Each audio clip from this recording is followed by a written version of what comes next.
ಅಥವಾ ಅವನಿಗೆ ಒಂದು ತಾಯಿ ನಾನು ಆಗಿದ್ರೆ ಮತ್ತೊಂದು ತಾಯಿ ನಮ್ಮ ಶಂಕರ್ ಹಾಸ್ಪಿಟಲ್ ಅಂತಲೇ ಹೇಳ್ಬೋದು. ಕ್ಯಾನ್ಸರ್ ಅಂದ ತಕ್ಷಣ ಸಾವು ಅಂತ ಏನು ನಮ್ಮ ಮೈಂಡಲ್ಲಿ ಇದೆ ಅದನ್ನು ಹೋಗ್ಲಾಡಿಸ್ಬೋದು. ಸೊ ಕ್ಯಾನ್ಸರ್ ಇದ್ದರೂ ಕೂಡ ನಾವು ಬದುಕಿ ತೋರಿಸ್ಬೋದು ಅನ್ನೋದಕ್ಕೆ ನನ್ನ ಮಗನೇ ಒಂದು ಉದಾಹರಣೆ ಅಂತ ಹೇಳಿ ಹೇಳ್ಬೋದು. ಯಾವುದೇ ತಂದೆ ತಾಯಿ ಆದರೂ ವರ್ಡ್ ನಿಮ್ಮ ಮಗುಗೆ ಕ್ಯಾನ್ಸರ್ ಇದೆ, 3rd stage, 2nd stage, 4th stage ಅಂದಾಗ ಅದನ್ನ ತಡ್ಕೊಳ್ಳೋ ಶಕ್ತಿ ಖಂಡಿತ ಇರಲ್ಲ. ಒಂದು ನಿಮಿಷನೂ ಅವನ್ನ ಬಿಡದಂಗೆ 6 ತಿಂಗಳು ಕೂಡ ಕಣ್ಣಲ್ಲಿ ಕಣ್ಣಿಟ್ಟು ನಾನು ನೋಡ್ಕೊಂಡಿದ್ದೀನಿ ಸರ್. ಸೊ ಹಾಗಾಗಿ ಆ ಪ್ರಯತ್ನ ಇವತ್ತು ನನ್ನ ಮುಂದೆ 2nd PUC ಮಗು ಓದ್ಕೊಂಡು ಆರಾಮಾಗಿದೆ. ಅದೊಂದು ಖುಷಿ ಇದೆ ಸರ್ ನೋಡೋದಕ್ಕೆ. ನನ್ನ ಹೆಸರು ಶಶಿಕಲಾ ಅಂತ ಹೇಳಿ. ನಾವು ಮೂಲತಃ ರಾಮನಗರದವರು. ಸೊ ರಾಮನಗರದಲ್ಲೇ ವಾಸಿಯಾಗಿದ್ದು. ನನಗೆ ಒಬ್ಬನೇ ಮಗ ಇದ್ದಿದ್ದು. ಇವನಿಗೆ ಏನಾಗ್ತಿದ್ದು, ನಾರ್ಮಲಿ 3rd ಸ್ಟ್ಯಾಂಡರ್ಡ್ ಬಂದಾಗ ಇದ್ದಕ್ಕಿದ್ದಂಗೆ ವೆಯ್ಟ್ ಏನಾಗ್ತಿತ್ತು, ಕಡಿಮೆ ಆಗ್ತಾ ಬಂತು. ನನಗೆ ಕ್ಯಾನ್ಸರ್ ಬಗ್ಗೆ ಗೊತ್ತಾಗಿದ್ದು ನಾನು ಯಾವಾಗ 3rd ಸ್ಟ್ಯಾಂಡರ್ಡ್ ಇದ್ದಿದ್ದೆ. ಆಗ ನಾನು ತುಂಬ ಬೇಗ ಸುಸ್ತಾಯ್ತಾ ಇದೆ, ತುಂಬ ಬೇಗ ಹುಷಾರು ತಪ್ತಾ ಇದೆ, ಏನೇ ತಿಂದರೂ ಬೇಗ ಕೆಮ್ಮು ನೆಗಡಿ ಆಯ್ತಿತ್ತು. ಮತ್ತು ಶಾಲೆಯಲ್ಲಿ ಹೋಗ್ಬೇಕಾದಾಗ ಸ್ಟೆಪ್ಸ್ ಹತ್ಬೇಕಾದಾಗ ಅಮ್ಮ ನನಗೆ ತುಂಬ ಸುಸ್ತಾಗುತ್ತೆ, ಕಾಲು ನೋವು ಬರುತ್ತೆ ಅಂತ ಹೇಳ್ತಾ ಇದ್ದ. ನಾರ್ಮಲಿ ಸರಿಯಾಗಿ ಊಟ ಮಾಡಲ್ಲ, ಆಟ ಎಲ್ಲ ಆಡ್ತಾನಲ್ಲ, ಅದಕ್ಕೆ ಆ ರೀತಿ ಹೇಳ್ತಾನೆ ಅಂತ ಹೇಳಿ ನಾವು ಅದೇ ಥರ ಸುಮ್ಮನೆ ಆದ್ವಿ. ಮತ್ತು ಸರಿ ಇವನೇನಾದರೂ ಆ್ಯಕ್ಟಿವಿಟೀಸ್ ಮಾಡಿಸ್ಬೇಕಲ್ಲ ಅಂತ ಹೇಳಿ 3rd ಸ್ಟ್ಯಾಂಡರ್ಡಲ್ಲೇ ಇದ್ದಾಗೆ ಡ್ಯಾನ್ಸ್ ಕ್ಲಾಸು ಅಲ್ಲೇ ನಮ್ಮ ಮನೆ ಪಕ್ಕನೇ ಡ್ಯಾನ್ಸ್ ಕ್ಲಾಸ್ ಶುರು ಆಯಿತು. ಅಲ್ಲಿ ಡ್ಯಾನ್ಸ್ ಕ್ಲಾಸ್ಗೆ ಅಂತ ಈವ್ನಿಂಗ್ ಕಳಿಸ್ಬೇಕಾದಾಗ ಅವ್ನು ಯಾವಾಗಲೂ ಲೆಗ್ ಪೇನ್ ಅಂತ ಹೇಳ್ತಾ ಇದ್ದ. ಆಮೇಲೆ ನಾನು ಮೋಸ್ಟ್ಲಿ ಡ್ಯಾನ್ಸ್ ಆಡೋದಕ್ಕೆ ಆ ಥರ ಬರ್ತಿದ್ದೇನೋ ಅಂತ ಹೇಳಿ ನಾವು ಮೇ ಬಿ ಡ್ಯಾನ್ಸ್ ಎಲ್ಲ ಆಡ್ತಿದ್ದಾನೆ, ಅದಕ್ಕೆ ಸ್ಟೆಪ್ಸ್ ಎಲ್ಲ ಹತ್ತೋದಕ್ಕೆ ಲೆಗ್ ಪೇನ್ ಅಂತ ಹೇಳ್ತಿದ್ದಾನೆ, ಕಾಲು ನೋವು ಅಂತಿದ್ದಾನೆ ಅಂತ ಹೇಳಿ ಹೇಳ್ತಿದ್ದೆ. ಸೊ ಹಾಗೆ ನೋಡ್ತಾ ಏನಾಯಿತು, ಅವನಿಗೆ ಇಲ್ಲಿ ಒಂದು ಸ್ಮಾಲ್ ಲಿಂಫೋಮಾ ಥರ ಬಂತು. ಫಸ್ಟು ನಾನು ಯೂಶಲಿ 3rd ಸ್ಟ್ಯಾಂಡರ್ಡಲ್ಲಿದ್ದಾಗ ತುಂಬ ಆ್ಯಕ್ಟಿವ್ ಆಗೇ ಇರ್ತಾಯಿದ್ದೆ. ಆದರೆ ಒಂದೊಂದು ಸತಿ ಸುಮಾರಾಗಿ ಬೇಗ ತಲೆ ಸುತ್ತಬಿಡೋದು, ಸುಸ್ತಾಗ್ಬಿಡೋದು, ಏನೇ ಕೆಲಸ ಮಾಡಿದ್ರು ಬೇಗ ಸುಸ್ತಾಗಿ ಹೋಗ್ತೀನಿ. ಹಂಗೆ ಆಯ್ತಾ ಯೂಶಲಾಗಿ ಇಲ್ಲೊಂದು ಬೋನ್ ಥರ ಡೆವಲಪ್ ಆಯಿತು. ಅದು ನಾರ್ಮಲ್ ಆಗಲ್ಲ, ಇನ್ನು ಅಬ್ನಾರ್ಮಲಾಗೆ ಡೆವಲಪ್ ಆಯಿತು. ಹಾಗೆ ನೋಡ್ತಾ ಒಂದು ಮಾಮೂಲಿ ದೀಪಾವಳಿ ಟೈಮ್ ಪಟಾಕಿ ಹೊಡಿಬೇಕಾದಾಗ ಸಡನ್ನಾಗಿ ಅನ್ಕಾನ್ಷಿಯಸ್ ಆಗೋದೆ. ಅದಾದಮೇಲೆ ಅಪ್ಪ ನಾರ್ಮಲ್ ಚೆಕಪ್ಗೆ ಅಂತ ಒಂದು ಕಡೆ ಡಾಕ್ಟರ್ ಸಜೆಸ್ಟ್ ಮಾಡ್ಕೊಂಡಿದ್ವಿ, ಅಲ್ಲಿ ಹೋದ್ವಿ. ಅವರು ಇದು ಏನು ಯೂಶ್ವಲಿ ಈ ಥರ ಇದೆಯಲ್ಲ, ಶೀತದ ನಾರ್ಮಲಿ ಆ ಥರ ಬಂದರೆ ನಮ್ಮ ಕಡೆ ಎಲ್ಲ ಶೀತದ ಗಂಟು ಅಂತ ಹೇಳಿ, ಏನೋ ಶೀತದ ಗಂಟು ಥರ ಆಗಿದೆ ಅಂತ ಹೇಳಿ ಡಾಕ್ಟರ್ ಹತ್ರ ತೋರಿಸಿದ್ವಿ. ನೋಡಿದ ತಕ್ಷಣ ಡಾಕ್ಟರ್ ಹತ್ರ ನಮ್ಮ ಅಲ್ಲೇ ರಾಮನಗರ ಫ್ಯಾಮಿಲಿ ಡಾಕ್ಟರ್ ಹತ್ರ ತೋರಿಸಿದ್ವಿ. ಸೊ ಅವರು ಶೀತದ ಗಂಟು ಅಂತಾನೆ ನಾರ್ಮಲಿ ಟ್ರೀಟ್ಮೆಂಟ್ ಆಂಟಿಬಯೋಟಿಕ್ ಕೊಟ್ಟರು. ಅದು ಕೊಟ್ಟಾದ ನಂತರ 1 ಮಂತಲ್ಲಿ ಅದು ಫುಲ್ ಕ್ಲಿಯರ್ ಆಗೋಯ್ತು. ಸೊ ಓಕೆ, ಕ್ಲಿಯರ್ ಆಗಿದೆಯಲ್ಲ ಅಂತ ಹೇಳಿ ಸುಮ್ಮನಾದ್ವಿ. ಮತ್ತು ಹಾಗೆ 1-2 ಮಂತ್ಸ್ ಆದಮೇಲೆ ದೀಪಾವಳಿ ಟೈಮು. ಸೊ ದೀಪಾವಳಿ ಟೈಮಲ್ಲಿ ಆಯಿಲೆಲ್ಲ ನಾವು ಹಚ್ಬೇಕಾದಾಗ ಮತ್ತೆ ಇಲ್ಲಿ ನೋಡಿದ್ರೆ ಮತ್ತೆ ರಿಪೀಟ್ ಆಗಿಬಿಟ್ಟಿತ್ತು. ಅದಕ್ಕಿಂತ ಜಾಸ್ತಿ ಸ್ವಲ್ಪ ದಪ್ಪನೇ ಆಗಿಬಿಟ್ಟಿತ್ತು. ಏನಿದು ಹಿಂಗಾಗ್ತಿದೆಯಲ್ಲ, ಇಷ್ಟೊಂದು ದಪ್ಪ ಬಂದ್ಬಿಟ್ಟಿದೆಯಲ್ಲ ಅಂತ ಹೇಳಿ ಮತ್ತು ಫ್ಯಾಮಿಲಿ ಡಾಕ್ಟರ್ ಹತ್ರ ಹೋದಾಗ ಅವ್ರು ಹೇಳಿದ್ರು, ಇಲ್ಲ ಇದು ಬೇಡ, ಇಲ್ಲಿ ನೀವು ನಿಮ್ಮ ಫೈನಾನ್ಷಿಯಲ್ ಅನುಕೂಲ ಹೇಗಿದೆ, ಹಾಸ್ಪಿಟಲ್ ಆದರೆ ಅಲ್ಲಿ ಹೋಗಿ, ಇಲ್ಲ ಹಾಸ್ಪಿಟಲ್ ಅಲ್ಲಿ ಬೇಕಾದರೆ ಹೋಗಿ ಅಂತ ಹೇಳಿ ಸಜೆಸ್ಟ್ ಮಾಡಿದ್ರು. ಅವ್ರು ಏನು ಮಾಡಿದ್ರು, ಇದು ನೀಟಾಗಿ ಹೇಳಿಲ್ಲ, ಏನು ಇದು ಹಿಂಗಾಗೈತೆ, ಒಟ್ಟಿನಲ್ಲಿ ಇಲ್ಲೊಂದು ಕಾಯಿಲೆ ಆಗೈತೆ, ಇಲ್ಲಿ ಅಡ್ಮಿಟ್ ಮಾಡಿ ಕ್ಯೂರ್ ಮಾಡ್ಕೊಡ್ತೀವಿ ಅಂತ ಹೇಳಿದ್ರು. ಆಮೇಲೆ ಅಪ್ಪ ಅಮ್ಮ ಬೇಡ, ಇದು ಅಷ್ಟೊಂದು ಚೆನ್ನಾಗಿಲ್ಲ, ಅಲ್ಲಿ ಇರೋ ಬೇರೆ ಪೇಷಂಟ್ಸ್ ನೋಡಿದಾಗ ಅಲ್ಲಿ ಅಷ್ಟೊಂದು ಇಷ್ಟ ಆಗಿಲ್ಲ. ಅದಾದ ನಂತರ ಏನಾಯ್ತು, ಇವನಿಗೆ ನೆಕ್ಸ್ಟು ಸರಿ ಅಂತ ಹೇಳಿ ವಾಪಸ್ ಮನೆಗೆ ಬಂದಾಗ ಇವ್ನು ಏನು ಮಾಡಿದ್ರು, ನಡೆಯೋದಕ್ಕೆ ಲೆಗ್ಗು ಸ್ವಲ್ಪ ಸರಿಯಾದ ರೀತಿಯಲ್ಲಿ ನಡೀತಾ ಇರಲಿಲ್ಲ. ಏನೋ ಪೋಲಿಯೋ ಅಟ್ಯಾಕ್ ಆದಾಗ ನಡೀತಾನಲ್ಲ ಆ ರೀತಿ ನಡೆಯೋದಕ್ಕೆ ಶುರು ಮಾಡಿಬಿಟ್ಟೆ. ನಮ್ಗೆ ಇನ್ನೂ ಭಯ ಆಗೋಯ್ತು. ಮತ್ತೆ ಇಮಿಡಿಯೇಟ್ ನೆಕ್ಸ್ಟ್ ಡೇ ಹಾಸ್ಪಿಟಲ್ಗೆ ಕರ್ಕೊಂಡು ಹೋದ್ವಿ. ಸೊ ಅಲ್ಲಿ ನೋಡಿದಾಗ ಅಲ್ಲಿ ಸ್ವಲ್ಪ ಎಲ್ಲ ಟ್ರೀಟ್ಮೆಂಟ್ ಎಲ್ಲ ಸ್ಲೋ ಆಗಿ ನಡೀತಾ ಇತ್ತು. ಬಟ್ ನನಗೆ ಇವನು ಯಾವಾಗ ನಡೆಯೋದು ಸ್ವಲ್ಪ ಪ್ರಾಬ್ಲಮ್ ಆಯ್ತಲ್ಲ, ನನಗೆ ತುಂಬ ಭಯ ಆಗೋಯ್ತು. ಇಲ್ಲ ಬೇಡ, ಇಲ್ಲಿ ಹಾಸ್ಪಿಟಲ್ ಅಂತ ಹೇಳಿ ಎಲ್ಲ ಹನುಮಂತ ನಗರದಲ್ಲಿತ್ತು. ಸೊ ಅವನಿಗೆ ಜ್ವರ ಆ ಥರ ಎಲ್ಲ ಬಂದಾಗ ಇಲ್ಲೇ ಬಂದು ನಾವು ತೋರಿಸ್ತಾ ಇದ್ದಿದ್ದು. ಸೊ ಹನುಮಂತ ನಗರದಲ್ಲಿ ಹೋದ್ವಿ. ಅಲ್ಲಿ ಅಡ್ಮಿಟ್ ಮಾಡ್ಕೊಂಡು ಒಂದು 3-4 ಡೇಸ್ ಆಯಿತು. ಅವ್ನಿಗೆ ಏನು ಕಾಯಿಲೆ ಇದೆ ಅಂತೇಳಿ ಅವ್ರು ರಿಕಗ್ನೈಸೇ ಮಾಡೋಕ್ಕಾಗ್ತಾ ಇಲ್ಲ. ಈ ಕಡೆ TB ಇರ್ಬೋದಾ, ಖಾಲಿ ಥರ ಆಗಿದೆಯಲ್ಲ, ಮಸಲ್ಸ್ ಏನಾದರೂ ಪ್ರಾಬ್ಲಮ್ ಆಗಿದೆಯಾ ಅಂತ ಹೇಳಿ. ಅದಾದಮೇಲೆ ಅಲ್ಲಿ ಇನ್ನೊಂದು ಸತಿ ಮತ್ತೆ ಅಡ್ಮಿಟ್ ಆದೆ.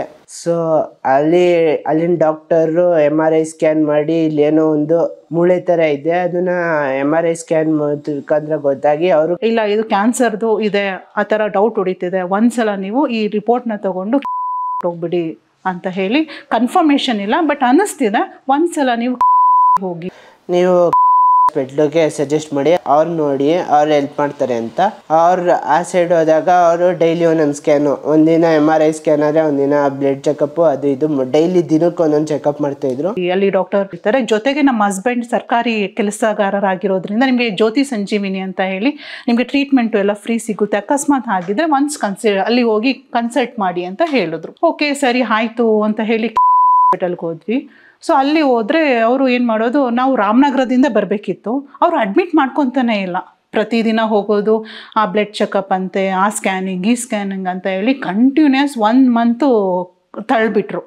ಸೊ ಅಷ್ಟರಲ್ಲಿ ಏನಾಗುತ್ತೆ, ಆ 1 ಮಂತಲ್ಲಿ ನಡೆಯೋದಕ್ಕೆ ಆಗ್ತಾಯಿಲ್ಲ, ಫುಲ್ಲು ಎತ್ಕೊಂಡೇ ಓಡಾಡಬೇಕು. 3rd ಸ್ಟ್ಯಾಂಡರ್ಡ್ ಮಗು ಎಲ್ಲೋದ್ರೂ ಎತ್ಕೊಂಡೇ ಓಡಾಡಬೇಕು, ಆ ರೀತಿ ಆಗೋಯ್ತು. ಫೈನಲಿ ಅವರೆಲ್ಲ ಸ್ಕ್ಯಾನ್ ಎಲ್ಲ ಮಾಡಿ ರಿಪೋರ್ಟ್ ಮಾಡಿ, ಇಲ್ಲ ಇದು 4th ಸ್ಟೇಜ್ ಇದೆ, ಮಗು ಬದುಕೋದೇ ಇಲ್ಲ, ನೀವು ಅಡ್ಮಿಟ್ ಮಾಡಿದ್ರು ಒಂದೇ, ಒಂದು ಬದುಕಿದ್ರೆ 1 ಮಂತ್ ಬದುಕ್ಬೋದು, ನೀವು ಮನೆಗೆ ಕರ್ಕೊಂಡು ಹೊಂಟೋಗ್ಬಿಡಿ ಅಂತ ಹೇಳಿದ್ರು. ಅದು ಲಾಸ್ಟಲ್ಲಿ ಎಲ್ಲ ರಿಪೋರ್ಟ್ಸ್ ನೋಡಿದಾಗ ನಿಮ್ಮದು 50-50 ಚಾನ್ಸಸ್ಸು ಬದುಕಿದ್ರೆ 3-4 ತಿಂಗಳು, ಇಲ್ಲ ಬದುಕೋದೇ ಇಲ್ಲ ಅಂತ ಹೇಳಿದ್ರು. ನನಗಿರೋದು ಒಂದೇ ಮಗು, ಆ ಮಗುಗೆ ಆ ರೀತಿ ಹೇಳಿದಾಗ ಒಂದು ತಾಯಿ ಪರಿಸ್ಥಿತಿ ಹೇಗಿರುತ್ತೆ ಅಂತ ಹೇಳಿ ಊಹಿಸೋಕ್ಕೂ ಸಾಧ್ಯ ಇಲ್ಲ.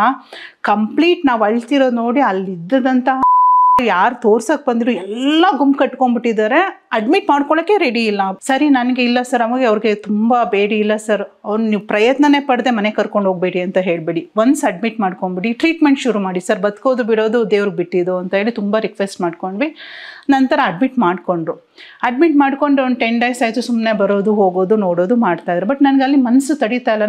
ನನಗೆ ಆ ಟೈಮಲ್ಲಿ ಇಲ್ಲ, ನನ್ನ ಮಗ ಬದುಕ್ತಾನೆ, ಯಾಕೆ ಬದುಕಲ್ಲ, ಯಾಕೆ ಟ್ರೀಟ್ಮೆಂಟ್ ಇಲ್ಲ, ಇಲ್ಲಿ ನಾನು ಹಾಸ್ಪಿಟಲ್ನ ಚೇಂಜ್ ಮಾಡಬೇಕು ಅಂತ ಹೇಳಿ ಫಸ್ಟ್ ಏನು ಮಾಡಿದ್ವಿ, ಇವನು ಅಡ್ಮಿಟ್ ಕಿದ್ವಾಯಲ್ಲೇ ಅಮ್ಮನ ಇರಿಸ್ಬಿಟ್ಟು ನಾನು ಮತ್ತು ನಮ್ಮ ಹಸ್ಬೆಂಡ್ ರಿಪೋರ್ಟ್ ಎಲ್ಲ ತೊಗೊಂಡು, ಅದಾದಮೇಲೆ ಹೋಪ್ಸ್ ಅಪ್ಪ ಅಮ್ಮ ಇನ್ನೂ ಹೋಪ್ಸ್ ಬಿಟ್ಟಿಲ್ಲ ಹೇಳಿ ಒಂದು ಹಾಸ್ಪಿಟಲ್ ಇದೆ, ಅಲ್ಲೊಬ್ಬರು ನಮ್ಮ ಫ್ರೆಂಡ್ ಒಬ್ಬರು ಸಜೆಸ್ಟ್ ಮಾಡಿದ್ರು, ಅಲ್ಲಿಗೆ ಹೋದ್ವಿ. ಅವ್ರು ಏನು ಮಾಡಿದ್ರು 60-40% ಹೇಳಿದ್ರು, ಅಂದರೆ 40% ಬದುಕ್ಬೋದು, 60% ನಾವೇನು ಹೇಳೋದಕ್ಕಾಗಲ್ಲ ಮೇಡಮ್ ಅಂತ ಹೇಳಿದ್ರು. ಸರಿ ಅಂತ ಹೇಳಿ ಅಲ್ಲಿ ಪೆಟ್ ಸ್ಕ್ಯಾನ್ ಎಲ್ಲ ಮಾಡಿಸಿದ್ರು. ಪೆಟ್ ಸ್ಕ್ಯಾನ್ ಎಲ್ಲ ಮಾಡಾದ್ಮೇಲೆ ಅಲ್ಲಿ ಫುಲ್ ಎಲ್ಲ ಬಾಡಿಗೆಲ್ಲ ಆಲ್ರೆಡಿ ಸ್ಪ್ರೆಡ್ ಆಗಿಬಿಟ್ಟಿದೆ, ಸೊ ಹಾಗಾಗಿ ನಾವು ಕಾನ್ಫಿಡೆನ್ಸ್ ಕೊಡೋದಕ್ಕಾಗಲ್ಲ ಅಂತ ಹೇಳಿದ್ರು. ಮತ್ತೆ ವಾಪಸ್ ಕಿದ್ವಾಗೆ ಬಂದ್ವಿ. ಸೊ ಮತ್ತೆ ನನಗೆ ಇಲ್ಲ, ನನ್ನ ಮಗು ನನ್ನ ಸಾಯೋದು ನನ್ನ ಕಣ್ಮುಂದೆ ನಾನು ನೋಡೋದಕ್ಕಾಗಲ್ಲ ಅನ್ನೋ ಭಯ ತುಂಬ ಇತ್ತು. ಸೊ ಹಾಗಾಗಿ ಹೀಗೆ ಮಾತಾಡ್ತಾ ಇರಬೇಕಾದಾಗ ನಮ್ಮ ಮಾಮ ಒಬ್ಬರು ಹೇಳಿದ್ರು, ಅವ್ರು ಇಲ್ಲೇ ಬಸವೇಶ್ವರ ನಗರದಲ್ಲಿ ವರ್ಕ್ ಮಾಡ್ತಿದ್ರು, ಇಲ್ಲಿ ಶಂಕರ ಮಠ ಹತ್ರ ಹೇಳಿ ಶ್ರೀ ಕ್ಯಾನ್ಸರ್ ಶಂಕರ ಹಾಸ್ಪಿಟಲ್ ಅಂತ ಇದೆ, ಅಲ್ಲೊಂದ್ಸಲ ನಾವು ಒಪಿನಿಯನ್ ತೊಗೊಳ್ಳೋಣ ಅಂತ ಹೇಳಿ ಬಂದು. ಅದಾದಮೇಲೆ ಹಿಂಗೆ ಮಾತಾಡ್ತಾ ಒಂದು ದಿನ ಎಲ್ಲರೂ ಸೇರ್ಕೊಂಡು ಮಾತಾಡಬೇಕಾದಾಗ ಯಾರೊಬ್ಬರು ಶಂಕರ್ ಕ್ಯಾನ್ಸರ್ ಹಾಸ್ಪಿಟ್ಲ್ ಬಗ್ಗೆ ಸಜೆಷನ್ ಕೊಟ್ಟರು. ಆಗ ಅಲ್ಲೋಗೋ ಅಪ್ಪ ಅಮ್ಮ ಮತ್ತು ನಾನು ವಿಚಾರಿಸಿದ್ವಿ. ಮತ್ತೆ ಅಲ್ಲಿಗೆ ನಮ್ಮ ಹಸ್ಬೆಂಡ್ ಏನು ಮಾಡಿದ್ರು, ಎಲ್ಲ ರಿಪೋರ್ಟ್ ತೊಗೊಂಡು ನನ್ನ ಮಗು ಹತ್ರ ಇದ್ದ ರಿಪೋರ್ಟ್ ತೊಗೊಂಡು ಬಂದು ಡಾಕ್ಟರ್ ರಮಾ ಮೇಡಮೇ ನಮಗೆ ಅವತ್ತು ದೇವ್ರ ಥರ ಸಿಕ್ಕಿದ್ರು ಅಂತಲೇ ಹೇಳ್ಬೋದು. ಅವ್ರು ಬಂದರು, ರಿಪೋರ್ಟ್ ಎಲ್ಲ ನೋಡಿದ್ರು. ರಿಪೋರ್ಟ್ ಎಲ್ಲ ನೋಡ್ಬಿಟ್ಟು ಇಮಿಡಿಯೇಟ್ ಡಾಕ್ಟರ್ ವಂದನಾ ಮೇಡಮ್ಗೆ ಅವರು ಹಿಂಗೆ ಬಂದಿದೆ ಒಂದ್ಸಲ ರಿಪೋರ್ಟ್ ನೋಡಿ ಅವ್ರ ಜೊತೆ ಮಾತಾಡಿ ಅಂತ ಹೇಳಿದ್ರು. ಇನ್ಚಾರ್ಜ್ ಡಾಕ್ಟರ್ ವಂದನಾ ಮ್ಯಾಮ್ ನಮಗೆ ಭರವಸೆ ಕೊಟ್ಟಿದ್ದು 90% ನೀನು ಕ್ಯೂರ್ ಆಗ್ಬೋದು ಇಲ್ಲೇ, ಇನ್ 10% ಗಾಡ್ ಗ್ರೇಸ್, ಒಟ್ಟಿನಲ್ಲಿ 90% ನೀನು ಕ್ಯೂರ್ ಆಗೋದಂತೂ ಪಕ್ಕ ಅಂತ ಹೇಳಿದ್ರು. ಅಪ್ಪ ಅಮ್ಮನಿಗೆ ಅದೊಂಥರ ಕಾನ್ಫಿಡೆನ್ಸ್ ಬೂಸ್ಟ್ ಆಯಿತು. ಅಲ್ಲಿ ಬೇರೆ ಹಾಸ್ಪಿಟಲ್ಗಿಂತ ಕಂಪೇರ್ ಮಾಡಿಕೊಂಡ್ರೆ ಇದು ಓಕೆ, ಯಾಕಂದರೆ ಬೇರೆ ಹಾಸ್ಪಿಟ್ಲ್ ಇಲ್ಲಿಲ್ಲ, ನೀನು ಬದುಕೋದೇ ಇಲ್ಲ ಅಂತ ಹೇಳಿದರು. ಸೊ ಹಂಗೆ ಹೋಯ್ತಾ ನಾನು ಅಡ್ಮಿಟ್ ಆದೆ. ಅವರು ನನಗೆ ಆ ಡಿಸೀಸ್ ಒಂದು ಇಲ್ಲಿ ಬಕೆಟ್ ಲಿಂಫೋಮಾ ಅಂತ ಹೇಳಿದರು. ನಮಗೆ ಕಾನ್ಫಿಡೆನ್ಸ್ ಎಷ್ಟು ಹೇಳಿದ್ರೆ 80% ಮಗು ಬದುಕುತ್ತೆ, ಇನ್ನು 20% ನಿಮ್ಮ ಒಂದು ಮಗು ಇಮ್ಯುನಿಟಿ ಪವರ್ ಅದ್ರ ಮೇಲೆಲ್ಲ ಡಿಪೆಂಡ್ ಆಗುತ್ತೆ ಅಂತ. ಇಮ್ಯುನಿಟಿ ಪವರ್ ಬರುವಾಗ ಓಕೆ ನಾರ್ಮಲ್ ಆಗಿತ್ತು, ಆದರೆ ಈ ಥರ ಡಿಸೀಸ್ ನಾನು ಯಾವತ್ತೂ ಸಫರ್ ಮಾಡಿರಲಿಲ್ಲ, ಜಾಸ್ತಿ ಆಗಿತ್ತು. ಆದರೆ ನನ್ನ ಪಕ್ಕ ಸುತ್ತಮುತ್ತ ಇರೋ ಪೇಷಂಟ್ಸ್ ಎಲ್ಲ ನೋಡಿದಾಗ ನನಗಿಂತ ಚಿಕ್ಕವರು, ಸ್ವಲ್ಪ ನನಗಿಂತ ದೊಡ್ಡವರು, ಅವ್ರು ನೋಡಿದಾಗ ಎಲ್ಲ ಈ ಥರನೂ ಒಂದು ಇದೆ ಅಂತ ಗೊತ್ತಾಯಿತು. ಸೊ ಅಲ್ಲಿ ನಮಗೆ ಬದುಕೋದೇ ಇಲ್ಲ ಮಗು, ಮನೆಗೆ ಕರ್ಕೊಂಡು ಹೋಗಿ ಅಂತ ಅಂದಾಗ ಇಲ್ಲಿ 80% ಮಗು ಬದುಕುತ್ತೆ ಅಂದಾಗ ಒಬ್ಬ ತಾಯಿಗೆ ಎಷ್ಟು ಖುಷಿ ಆಗುತ್ತೆ. ಆ ಮಗು 80% ಬದುಕುತ್ತೆ, ಇನ್ನು 20% ಎಲ್ಲ ಯಾವುದು ಇಲ್ಲ, ಖಂಡಿತ ನನ್ನ ಮಗ ಬದುಕ್ತಾನೆ ಅಂತ ಹೇಳಿ ಇಮಿಡಿಯೇಟ್ ನಾವೇನು ಮಾಡಿದ್ವಿ, ಹಾಸ್ಪಿಟಲಿಂದ ಡಿಸ್ಚಾರ್ಜ್ ಮಾಡಿಕೊಂಡು ಶಂಕರ್ ಹಾಸ್ಪಿಟಲ್ಗೆ ಬಂದ್ವಿ. ಸೊ ಶಂಕರ್ ಹಾಸ್ಪಿಟ್ಲಿಗೆ ಬಂದ ತಕ್ಷಣ ಅಲ್ಲಿ ಆ್ಯಸ್ ಯೂಶುವಲ್ ಮಗುಗೆ ಅಂದ ತಕ್ಷಣ ಫಸ್ಟು ಮಗುಗೆ ಕಿಮೋಥೆರಪಿ ಎಷ್ಟು ಕೊಡಬೇಕು ಅಂತ ಡಿಸಿಷನ್ ಆಯಿತು. ಸೊ 6 ಕಿಮೋಥೆರಪಿ ಸಾಕು ಮಗುಗೆ, ಬೇರೆ ಇನ್ಯಾವುದು ಬೇಡ ಅಂತೇಳಿ 6 ಕಿಮೋಥೆರಪಿ ಮಾಡಿದ್ರು. ಸೊ ಹಿಂಗೆ ನವಂಬರಲ್ಲಿ ನಾವು ಎಂಡಲ್ಲಿ ಹೋದ್ವಿ, ಡಿಸೆಂಬರಿಂದ ಶುರು ಆಯಿತು. ಸೊ ಡಿಸೆಂಬರ್, ಜನವರಿ, ಫೆಬ್ರವರಿ, ಮಾರ್ಚ್, ಏಪ್ರಿಲ್ ಅವ್ರಿಗೂ 6 ಕಿಮೋಥೆರಪಿ ಅಂತೇಳಿ ಫೈನಲೈಸ್ ಮಾಡಿಕೊಂಡ್ರು. ಸೊ ಮತ್ತೆ ಅಲ್ಲಿ ಪೆಟ್ ಸ್ಕ್ಯಾನ್ ಮಾಡಿದ್ರು, MRI ಸ್ಕ್ಯಾನ್ ಮಾಡಿ ಮಗುಗೆ ಫಸ್ಟ್ ಒಂದು ಕಿಮೋಪೋಟ್ ಹಾಕೋಣ ಅಂತ ಹೇಳಿ ಯಾಕಂದರೆ ಪ್ರತಿ ಸಾರಿನೂ ನಾವು ಮಗು 3rd ಸ್ಟ್ಯಾಂಡರ್ಡ್ ಮಗು ಅಂದರೆ ಪ್ರತಿ ಬಾರಿನೂ ನಾವು ಇಂಜೆಕ್ಷನ್ನು ಮತ್ತು ಗ್ಲೂಕೋಸ್ ಆ ಥರದ್ದೆಲ್ಲ ನೋವು ಆಗುತ್ತೆ ಅಂತ ಹೇಳಿ ಫಸ್ಟ್ ಕಿಮೋಪೋಟ್ ಹಾಕಿದ್ರು. ಕಿಮೋಪೋಟ್ ಮುಖಾಂತರನೇ ಅವ್ರು ವಂದನಾ ಮೇಡಮ್ ಏನು ಮಾಡಿದ್ರು, ಟ್ರೀಟ್ಮೆಂಟ್ ಶುರು ಮಾಡಿದ್ರು. ಸೊ ಫಸ್ಟು ಟ್ರೀಟ್ಮೆಂಟ್ ಹೇಗಿತ್ತಂತ ಅಂದರೆ ಅವ್ರು ಮೇಡಮ್ ಫಸ್ಟೇ ಹೇಳಿದ್ರು, ನೋಡಿ ನೀವು ಈಗ 80% ನಾನು ಬದುಕ್ತೀನಿ ಅಂತ ಹೇಳಿ ಕಾನ್ಫಿಡೆನ್ಸ್ ಕೊಡ್ತಾರೆ. ಈಗ ಬಂದಿದ್ದ ರಿಲೇಟಿವ್ಸ್ ಎಲ್ಲ ಏನು ಮಾಡ್ತಾರೆ, ಇಲ್ಲ ನೀವು ಆ ಹಾಸ್ಪಿಟ್ಲಿಗೆ ಹೋಗಿ ಅಲ್ಲಿ ಚೆನ್ನಾಗಿ ನೋಡ್ತಾರೆ, ಇಲ್ಲ ಆಯುರ್ವೇದಿಕ್ ಕೊಟ್ಟೋಗ್ಬಿಡಿ, ಅಲ್ಲಿ ನಿಮಗೆ ಈಸಿಯಾಗಿ ನಿಮಗೆ ಟ್ರೀಟ್ಮೆಂಟ್ ಸಿಗುತ್ತೆ, ವಾಸಿ ಆಗಿಬಿಟ್ಟಿದೆ, ಇಲ್ಲ ಇನ್ನೊಂದು ಯಾವುದೋ ಡಾಕ್ಟ್ರ್ ಹೇಳೋದು, ಇನ್ಯಾವುದೋ ಒಂದು ಪ್ಲೇಸ್ ಪದೇ ಪದೇ ಆ ಥರ ಎಲ್ಲ ಮಿಸ್ಗೈಡ್ ಮಾಡ್ತಿರ್ತಾರೆ. ಇಲ್ಲ ಅದನ್ನು ಕೊಡಬೇಡ, ಇದನ್ನು ಕೊಡು, ನೀವು ಯಾರ ಮಾತನ್ನು ಕೇಳಬೇಡಿ, ನೀವು ನಾನು ಏನು ಹೇಳ್ತೀನಿ ಅದನ್ನು ಫಾಲೋ ಮಾಡಿ ಅಂತ ಫಸ್ಟ್ ನನಗೆ ಅದನ್ನು ಹೇಳಿದ್ರು. ಸೊ ಓಕೆ ಮೇಡಮ್, ನನಗೇನು ಮಗು ಬದುಕಬೇಕು, ನೀವೇನು ಹೇಳ್ತೀರಾ ನಾನು ಅದನ್ನು ಮಾಡ್ತೀನಿ ಅಂತ ಹೇಳಿದ್ರು. ಮತ್ತು ಅವ್ರು ಏನು ಹೇಳಿದ್ರು, ಫಸ್ಟ್ ನೀವು ಕಿಮೋಥೆರಪಿ, ಬೇರೆ ಮಕ್ಳಿಗೆಲ್ಲ ಬೇರೆ ಡಾಕ್ಟರ್ ಏನು ಮಾಡ್ತಿದ್ರು, ಕಿಮೋಥೆರಪಿ ಒಂದು 3-4 ಡೇಸ್ ಆದ ತಕ್ಷಣ ಮನೆಗೆ ಕಳಿಸ್ಬಿಡ್ತಿದ್ರು. ಬಟ್ ಈ ಮೇಡಮ್ ಏನು ಮಾಡ್ತಿದ್ರು, ಒಂದು 4th ಸ್ಟೇಜ್ ಆಗಿರೋದ್ರಿಂದ ಡೋಸೇಜ್ ಹೆವಿ ಇರೋದ್ರಿಂದ ಏನು ಮಾಡ್ತಿದ್ರು, 1 ಮಂತಲ್ಲಿ, ಈಗ December 1 ಶುರು ಆದರೆ 25 ಡೇಸ್ ಅಲ್ಲೇ ಇರಿಸ್ಕೊತಿದ್ರು ಅಬ್ಸರ್ವೇಷನ್ ಮಾಡೋದಕ್ಕೆ. ಅಂದರೆ 3 ಡೇಸ್ ಈ ಕಿಮೋಥೆರಪಿ ಟ್ರೀಟ್ಮೆಂಟ್ ಆದಮೇಲೆ ಪ್ಲೇಟ್ಲೆಟ್ಸ್ ಎಲ್ಲ ಕಡಿಮೆ ಆಗಿಬಿಡುತ್ತೆ, ಬ್ಲಡ್ ಕಡಿಮೆ ಆಗುತ್ತೆ, ಜ್ವರ ಬರುತ್ತೆ, ಶಿವರಿಂಗ್ ಆಗುತ್ತೆ, ಆಮೇಲೆ ವಾಮಿಟಿಂಗು, ಲೂಸ್ ಮೋಷನ್ನು, ಪ್ಲಸ್ ಬಾಯಲ್ಲೆಲ್ಲ ಹುಣ್ಣಾಗೋದು, ಕಿವಿಯೆಲ್ಲ ಹುಣ್ಣಾಗೋದು, ಈ ಥರ ತುಂಬ ಸೈಡ್ ಎಫೆಕ್ಟ್ಸ್ ಇತ್ತು. ಸೊ ಫಸ್ಟ್ ಕಿಮೋಥೆರಪಿ ಆದ ತಕ್ಷಣ ಆಮೇಲೆ ಅವನಿಗೆ ಹೇರ್ ಫಾಲ್ ಅಂದರೆ ಒಂದು ಕೂದಲು ಇರಲ್ಲ, ಮತ್ತು ಐಬ್ರೋಸಿಂದ ಹಿಡಿದು ಹೈ ಲ್ಯಾಶಸ್ಸಿಂದ ಎಲ್ಲ ಕಂಪ್ಲೀಟ್ ಸ್ಪಾಯ್ಲ್ ಆಗಿತ್ತು. ಸೊ ಹಾಗಾಗಿ ಇವ್ರು ಏನಾಯಿತು, ಆ ಮ್ಯಾಮ್ ಕಿಮೋಥೆರಪಿ ಕೊಟ್ಟಾದಮೇಲೆ ಅವರು ಬಂದು ಪ್ರತಿದಿನ ಬಂದು ನೋಡೋದೆಲ್ಲ ಮಾಡ್ತಾಯಿದ್ರು. ಸೊ 25 ಡೇಸ್ ಅಲ್ಲೇ ಇರೋದ್ರಿಂದ ನಮ್ಗೆ ಏನಾಗಿತ್ತು, 6 ಮಂತ್ಸು ಶಂಕರ್ ಹಾಸ್ಪಿಟಲ್ಲೇ ನಮಗೆ ಮನೆ ಆಗಿಬಿಟ್ಟಿತ್ತು. ಡಾಕ್ಟ್ರು ಸಜೆಸ್ಟ್ ಮಾಡಿದ್ದು, ಈಗ ನೀನು ಕ್ಯೂರ್ ಆಯ್ತಾ ಇದೆಯಾ, be careful about outside junk foods ಆಗಿರ್ಬೋದು, ಅದಾಗಿರ್ಬೋದು, ಜಾಸ್ತಿ ತಿನ್ನೋಕೆ ಹೋಗ್ಬೇಡ, ಮತ್ತು ಹೆಲ್ತ್ನ ನೀಟಾಗಿ ಮೇಂಟೈನ್ ಮಾಡು, ಬ್ಯಾಲೆನ್ಸ್ ಮಾಡು, ಹೈಜೀನ್ ಆಗಿರು ಅಂತ ಸಜೆಸ್ಟ್ ಮಾಡಿ. ಸೊ ಅಲ್ಲಿ ರಮಾ ಮೇಡಮ್ ಬರ್ತಿದ್ರು. ಅದಾದ ನಂತರ ಈ ಮಕ್ಕಳಿಗೆ ಬೇಜಾರಾಗಬಾರ್ದು, ಇವ್ರಿಗೆ ಏನಪ್ಪ ಟೈಮ್ ಪಾಸ್ ಮಾಡೋದು ಅಂತೇಳಿ ಸ್ಟೋರಿ ಹೇಳೋದಕ್ಕೆ ಅಂತೇಳಿ ಅಲ್ಲಿ ಸ್ಟೋರಿ ಟೆಲ್ಲರ್ ಅಂತ ಹೇಳಿ ಒಬ್ರು ಮೇಡಮ್ ಬಂದು ಸ್ಟೋರೀಸು, ಮಾರಲ್ ಸ್ಟೋರೀಸ್ ಎಲ್ಲ ಹೇಳ್ತಿದ್ರು. ಆಮೇಲೆ ಒಬ್ರು ಫುಡ್ಗೆ ಇವ್ರಿಗೆ ಏನು ಕೊಡಬೇಕು ಏನು ಕೊಡಬಾರ್ದು ಅಂತ ಹೇಳಿ ಫುಡ್ ಬಗ್ಗೆ ಗೈಡ್ ಮಾಡೋದಕ್ಕೆ ಒಬ್ಬರು ಡಾಕ್ಟರ್ ಬರ್ತಾಯಿದ್ರು. ಆಮೇಲೆ ಇವರು ಪ್ರತಿ ಬಾರಿ ಅವರು ಕಿಮೋಥೆರಪಿ ಆದಮೇಲೆ ಇವ್ರು ಮತ್ತೆ ಎಕ್ಸ್ಟ್ರಾ ಇವರು ಫೀವರ್ ಬಂದಿದ್ಯಾ, ಏನಾಗ್ತಿದೆ ಪ್ರಾಬ್ಲಮ್ ಅಂತ ಹೇಳಿ ಮತ್ತೆ ಅಸಿಸ್ಟೆಂಟ್ ಡಾಕ್ಟರ್ಸ್ಗಳೆಲ್ಲ ಬಂದು ನೋಡ್ತಾ ಇದ್ರು. ಸೊ ಅದೆಲ್ಲ ಏನಾಯಿತು, ಇವನಿಗೆ ಏನೇ ಒಂದು ಸಣ್ಣ ಸೈಡ್ ಎಫೆಕ್ಟ್ಸ್ ಆದರೆ ಇಮಿಡಿಯೇಟ್ ಅಲ್ಲೇ ಯಾಕಂದರೆ ಇವನು ಅಲ್ಲೇ ಇದ್ದಿದ್ದರಿಂದ ಟ್ರೀಟ್ಮೆಂಟ್ ಅಲ್ಲೇ ಸಿಕ್ಬಿಡ್ತಾ ಇತ್ತು. ಒಂದು ಪ್ಲೇಟ್ಲೆಟ್ಸ್ ಕಡಿಮೆ ಆಯಿತಾ, ಇಮಿಡಿಯೇಟ್ ಪ್ಲೇಟ್ಲೆಟ್ಸ್ ಹಾಕೋದು, ಬ್ಲಡ್ ಕಡಿಮೆ ಆಯಿತಾ, ಇಮಿಡಿಯೇಟ್ ಬ್ಲಡ್ ಕಡಿಮೆ ಆಗೋದು. ಸೊ ಪ್ರತಿಯೊಂದು ಮಾಡ್ತಾಯಿದ್ರು. ಅದ್ರ ಜೊತೆಗೆ ಮ್ಯಾಮ್ ಏನು ಹೇಳಿದರು ಅಂತ ಅಂದರೆ, ನೀವು ಔಟ್ಸೈಡ್ ಫುಡ್ ಏನೂ ಕೊಡಬಾರ್ದು, ಫುಡ್ ಬಹಳ ಹೈಜಿನಿಕ್ ಆಗಿರಬೇಕು, ಮತ್ತು ನೀವು ಅವರು ಜೊತೆಲಿರೋದ್ರಿಂದ ನೀವು ಕೂಡ ಅಷ್ಟೇ ಹೈಜಿನಿಕ್ ಆಗಿರಬೇಕು. ಇನ್ಕ್ಲೂಡಿಂಗ್ ನೀವು ನಂಬ್ತೀರಾ, ನನ್ನ ಕೈಯಲ್ಲಿದ್ದಂಥ ನೈಲ್ಸು ಕೂಡ ಕಟ್ ಮಾಡಿಸ್ದೆ, ನಾನು ತುಂಬ ಇಷ್ಟಿಷ್ಟುದ ನೈಲ್ಸ್ ಬೆಳೆಸ್ತಿದ್ದೆ, ಅದನ್ನು ಕಟ್ ಮಾಡಿಸ್ತಾಯಿದ್ರು. ಮತ್ತು ಮಗುಗೆ ಯಾವಾಗಲೂ ಮಾಸ್ಕ್ ಹಾಕಬೇಕು, ಮತ್ತು ಜೊತೆಲಿರೋರು ಕೂಡ ನೀವು ಕೂಡ ಮಾಸ್ಕ್ ಹಾಕ್ಕೊಂಡೆ ಅವ್ರ ಮಗು ಜೊತೆ ಇರಬೇಕು ಅಂದರೆ ಅಷ್ಟು ಗೈಡ್ ಮಾಡ್ತಾಯಿದ್ರು. ಅಂದರೆ ಹೇಗೆ ಒಂದು ಬಾಣಂತಿ ಮಗುನ ನಾವು ಕಾಪಾಡ್ಕೊತೀವಿ ಒಂದು ರೂಮಲ್ಲಿ ಇಟ್ಟು ಯಾರು ಬರ್ದಂಗೆ, ಆ ಥರ ಅವನ್ನ ಒಂದು ಚಿಕ್ಕ ಮಗು ಹುಟ್ಟಿದಾಗ ನಾವು ಎಷ್ಟು ಕೇರ್ ಮಾಡ್ತೀವಿ ಆ ರೀತಿ ಕೇರ್ ಮಾಡಬೇಕು ಅಂತ ಹೇಳಿ ಗೈಡ್. ಬಟ್ ಮೇಡಮ್ ನಾನು ಏನು ಹೇಳಿದ್ರು ಅದೇ ಥರ, ಇನ್ಕ್ಲೂಡ್ ನಮಗೆ ರಾಮನಗರದಿಂದ ನನಗೆ ಪ್ರತಿದಿನ ನಾನು ಮನೆಗೆ ಊಟನೇ ತರಿಸ್ಕೊತಾ ಇದ್ದೆ, ಏನಾದರೂ ಎಮರ್ಜೆನ್ಸಿ ಇದ್ದರೆ ಅಲ್ಲೇ ಹಾಸ್ಪಿಟಲಲ್ಲೇ ತೊಗೊತಿದ್ವಿ. ಸೊ ಅದು ನಮಗೆ ಹೆಲ್ಪ್ ಆಯಿತು.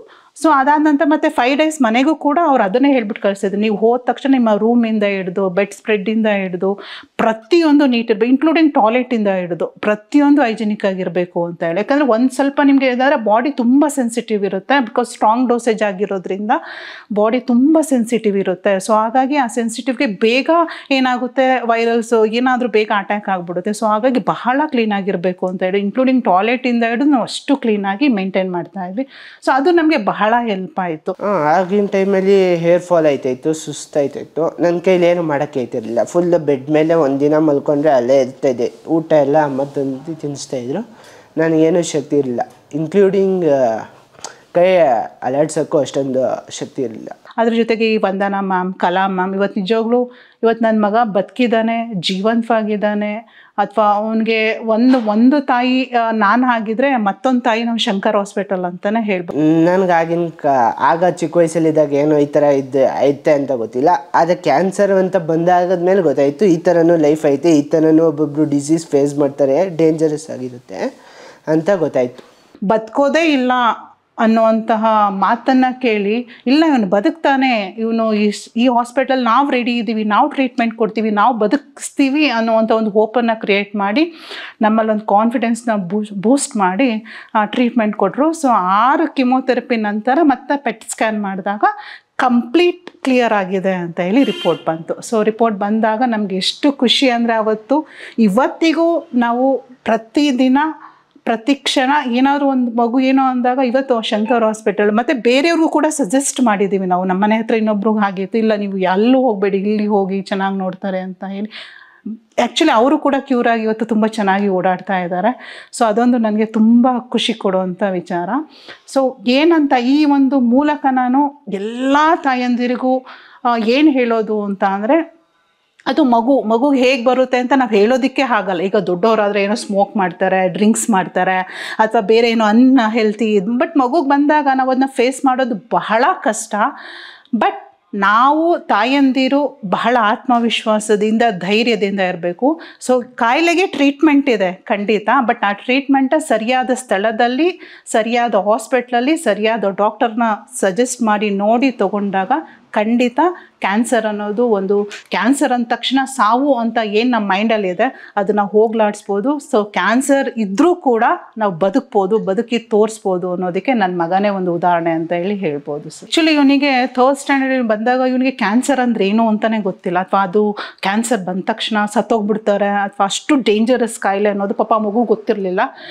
ಬಟ್ ತಂದೆ ತಾಯಿಯಾಗಿ ನಮಗೆ ಗೊತ್ತಿತ್ತು ಕ್ಯಾನ್ಸರ್ ಅಂದ ತಕ್ಷಣ. ಯಾಕೆಂದರೆ ಅದು ಡೈಜೆಸ್ಟ್, ಯಾವುದೇ ತಂದೆ ತಾಯಿ ಆದರೂ ವರ್ಡ್ ನಿಮ್ಮ ಮಗುಗೆ ಕ್ಯಾನ್ಸರ್ ಇದೆ 3rd stage, 2nd stage, 4th stage ಅಂದಾಗ ಅದನ್ನ ತಡ್ಕೊಳ್ಳೋ ಶಕ್ತಿ ಖಂಡಿತ ಇರಲ್ಲ.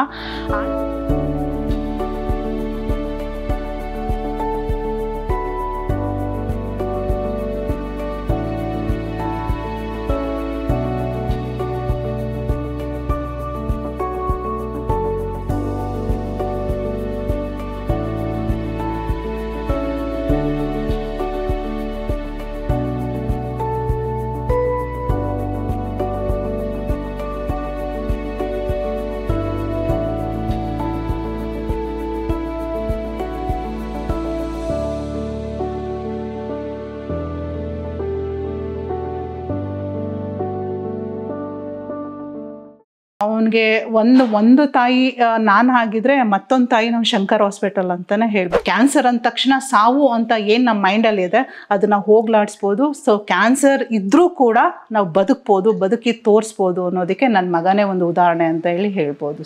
ಯಾವುದೇ ತಂದೆ ತಾಯಿ ಆದರೂ ವರ್ಡ್ ನಿಮ್ಮ ಮಗುಗೆ ಕ್ಯಾನ್ಸರ್ ಇದೆ 3rd stage, 2nd stage, 4th stage ಅಂದಾಗ ಅದನ್ನ ತಡ್ಕೊಳ್ಳೋ ಶಕ್ತಿ ಖಂಡಿತ ಇರಲ್ಲ. ಒಂದು ನಿಮಿಷನೂ ಅವನ್ನ ಬಿಡದಂಗೆ 6 ತಿಂಗಳು ಕೂಡ ಕಣ್ಣಲ್ಲಿ ಕಣ್ಣಿಟ್ಟು ನಾನು ನೋಡ್ಕೊಂಡಿದ್ದೀನಿ ಸರ್. ಸೊ ಹಾಗಾಗಿ ಆ ಪ್ರಯತ್ನ ಇವತ್ತು ನನ್ನ ಮುಂದೆ 2nd PUC ಮಗು ಓದ್ಕೊಂಡು ಆರಾಮಾಗಿದೆ. ಅದೊಂದು ಖುಷಿ ಇದೆ ಸರ್ ನೋಡೋದಕ್ಕೆ. ಆಗ ನಾನು ಕೀಮೋಥೆರಪಿಗೆ ಒಳಗಾಗಿದ್ದೆ. ಕೀಮೋಥೆರಪಿ ತಗೊಂಡಿದ್ದಾಗ ನನಗೆ ಅಷ್ಟೊಂದು, ಯಾಕಂದರೆ ಅದು ನಂದು ಡೋಸೇಜ್ಗಿಂತ ನಂದು ಕೆಪಾಬಿಲಿಟಿಯಿಂದ ಸ್ವಲ್ಪ ಹೈ ಡೋಸೇಜೇ ಕೊಡ್ತಾಯಿದ್ರು. ಆಗ ನನಗೆ ಹೇರ್ ಫಾಲ್ಸು ಸಿಮ್ಟಮ್ಸು, ಲೈಕ್ ನನಗೆ ಎದ್ದೊಳಕ್ಕೆ ಆಯ್ತಾರಲ್ಲ ಹಾಸ್ಪಿಟ್ಲಲ್ಲಿದ್ದಾಗ ಫುಲ್ ವೀಕ್ ಆಗಿದ್ದೆ. ಆದರೂ ಹೋಪ್ಸ್ ಬಿಟ್ಟಿಲ್ಲ. ಎಲ್ಲೋ ಒಂದು ಕಡೆ ಅಪ್ಪ ಅಮ್ಮನೂ ಹೋಗಿಬಿಟ್ಟಿಲ್ಲ. ಡಾಕ್ಟರ್ ಹೇಳ್ದಂಗೆ ಸಜೆಸ್ಟ್ ಮಾಡ್ದಂಗೆ ಫಾಲೋ ಮಾಡ್ತಾಯಿದ್ದೆ.